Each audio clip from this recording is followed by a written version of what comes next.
Mga sintomas ng walang pera. Una, mabilis mapikon. Pangalawa, bugnutin. Pangatlo, tulala. Pang-apat, laging nahihilo. Pang-lima, maraming sakit sa katawan. O sino nakakaranas ng mga... Nakakainis yung kapitbahay namin. Ang aga-aga, ingay-ingay. Bakit?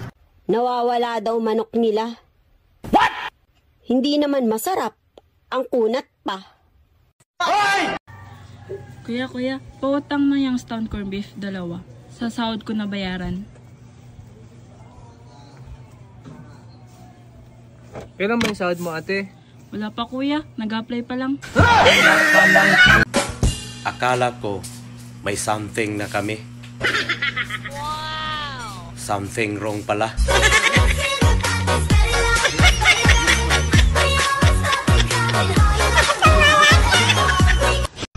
Di baling pangit ka.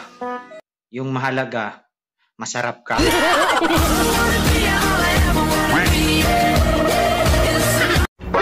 Kung hindi mo ako gusto, hindi ko kailangan baguhin ang sarili ko.